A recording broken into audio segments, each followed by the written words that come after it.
Moving along now, International Relations Minister Dr. Naledi Pandor has arrived in Dar es Salaam in Tanzania. The minister will participate in the SADC ministerial meeting ahead of the Heads of State and Government Summit that is expected to take place this weekend.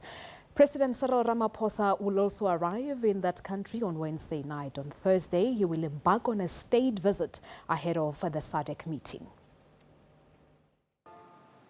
It's a crucial meeting, coming amid growing economic and political challenges on the continent. The ministerial meeting will consider the finances of SADC. The Council of Ministers will also look at the regional integration as the continent prepares to implement the African Continental Free Trade Area. Our officials have done very good preparatory work, and so we were able to go through quite a large order of business in today's meeting. Essentially, the Council processes recommendations that come out of the officials' meeting, where the deep substance of an issue would be discussed. We then would look at the recommendations, and with the background of reports, would be able to advise the heads of state when meeting in plenary and summit as to whether particular decisions should be adopted or not. So on financial matters, there are areas where we've expressed concern. The Secretariat is busy re-looking at its organizational structure in order to ensure greater efficiency. We've supported those steps. It has a good audit outcome, but we think there should be even more attention to ensuring effective and efficient expenditure of the budget of the organization. We also, of course, welcomed the agreement and ratification of the Continental Free Trade Area, which we think augurs very well for us as the region. But as SADC, we are somewhat more ready, and so we are keeping a close watching brief on developments under the auspices of the African Union while we continue to act on the program that we have as SADC. The visit also coincides with a time of mourning in Tanzania.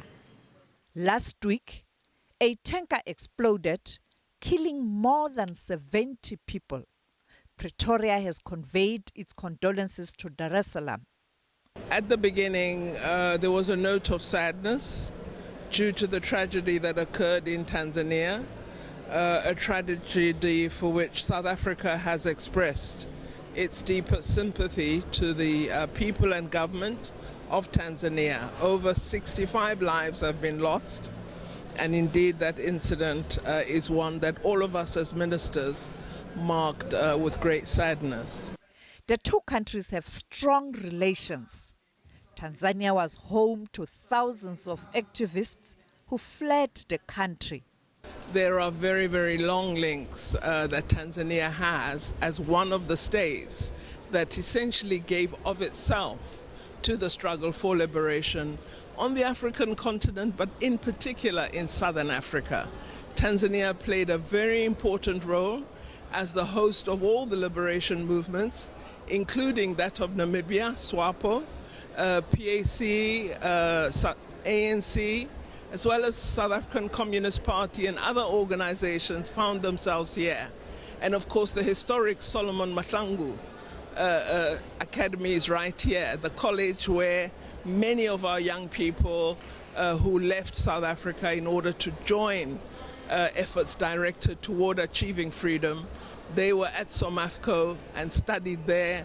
And this college is located in Mazimbu, close to Morogoro, and it's important that we do acknowledge the contribution Tanzania made in difficult times when it was not popular to support the liberation struggle. They didn't wait until the 80s. They were clear from the beginning when Konto Esizwe was formed that they would be side by side with us in the struggle for freedom. So this is a long established brother and sisterhood, a solidarity in struggle, a solidarity in freedom, And the visit, as a state visit by our President Ramaphosa, as well as his participation in the summit of SADC heads of state and government, is just a clear affirmation of this extremely important relationship between fraternal countries that have had